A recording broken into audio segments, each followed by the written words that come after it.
les Amina Forever, ce qu'elle peut faire Forever. Mais comme on a un maître suprême, quand les médecins parlent, lui, il a le dernier mot.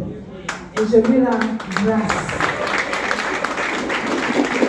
C'est ce qu'on appelle la péricardite. S'il y a les médecins dans la salle, ils savent ce que c'est.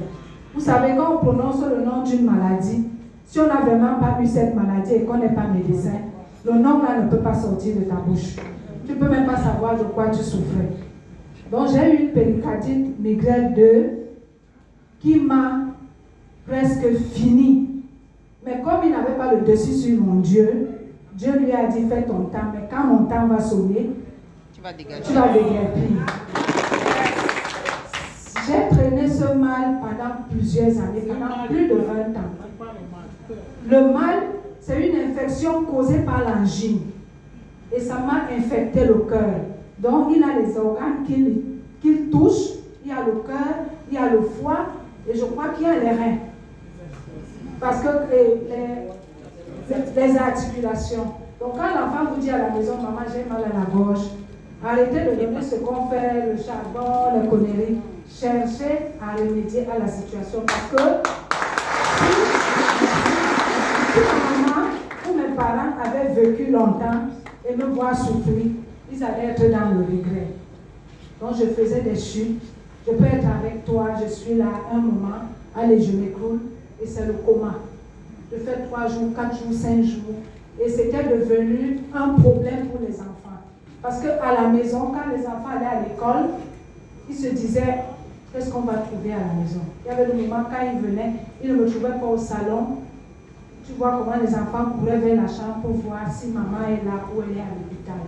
Mais je remercie une dame qui me vendait les habits que j'allais vendre au Gabon. Un jour, elle appelle, c'est mon fils qui prend le téléphone. Elle lui dit, maman a refait, maman a rechuté. Et elle est à la garnison.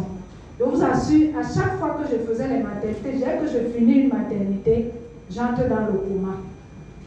Et il fallait beaucoup bacarer pour que je ressorte de là. Et mon dernier bébé, quand je l'ai accouché, j'ai refait le coma. Et quand les sœurs ont pu me faire sortir de là, c'était à Bonabéry, chez les sœurs. La dame m'a dit, n'essaye plus jamais de courir ce genre de risque. Si tu veux accoucher maintenant, va dans un hôpital où il y a tous les soins et tous les appareils. Parce que tu peux arriver ailleurs, si on n'intervient pas vite, tu peux partir. Et quand j'arrive étant interné donc à la garnison, il y a un médecin qui vient, il me dit, Madame Madou, je veux te voir dans mon bureau. Vraiment, j'avais de la peine à marcher. J'arrive dans son bureau, il me dit, il faut que tu apprennes à vivre avec ce mal. Parce que si tu ne l'acceptes pas, tu ne pourras pas vivre. Il ne faut pas faire ci, il ne faut pas faire ça, il ne faut pas. Même avec ton voisin le plus proche, il faut éviter de faire ci et ça. Et vous savez ce que ça peut faire dans... Merci. Et le médecin me dit, il faut passer par la chirurgie. Et il y a l'urgence de la chirurgie. Il faut au moins 25 millions pour t'envoyer, pour t'évacuer en Afrique du Sud. Mon mari étant maréchal de logis-chef, s'il y a les hommes à tenir dans la salle, ils peuvent comprendre quel salaire il avait à l'époque. J'ai vu 25 millions, j'ai vu mon maréchal de logis-chef, c'est le cercueil qui était devant moi. Mais, quand il a fini de me dire ça, je suis rentrée dans le coma.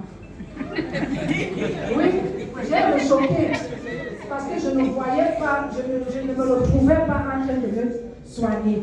Et à plus, qui était là pour m'aider. Vous savez que les familles aujourd'hui, quand tu tombes malade, c'est quand tu meurs qu'on court. Mais pendant que tu as besoin de personne n'est là. C'est comme ça que mon ami là m'appelle, mon fils prend le téléphone, il dit maman a rechuté. Il dit vous êtes dans quel hôpital?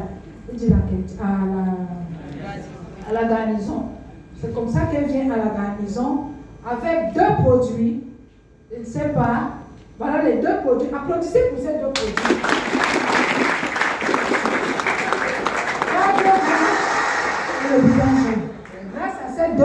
je suis devant vous aujourd'hui. Je suis venue une consommation. Le lendemain, pas 2 jours après, je dis bien le lendemain, le médecin est venu m'a trouvé assise sur le lit et mon enfant lui a dit, maman s'est lavée seule. Il n'en revenait pas. Il me dit, Madame Ado, retrouve-moi dans mon bureau. C'est comme ça que j'arrive dans son bureau et me demande, qu'est-ce qui s'est passé? Je dis, je vais vous dire la vérité. Voilà les 2 produits qu'une amie m'a apportés et c'est les 2 produits-là que j'ai consommés. Et je crois que je peux rentrer chez moi.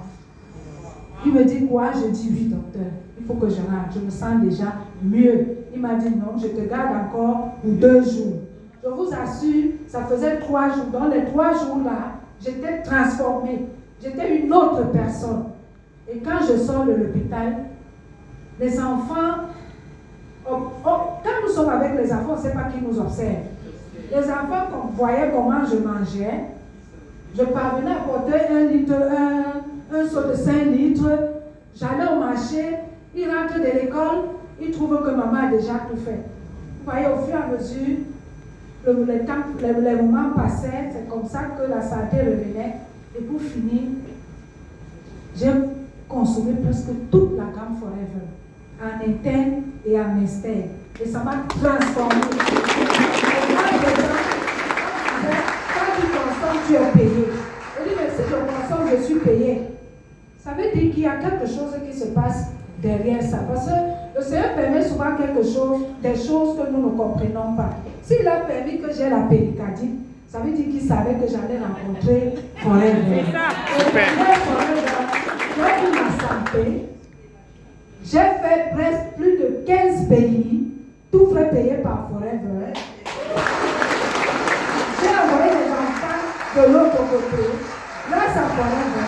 Et grâce à ma maladie, je suis devenue femme d'affaires internationale.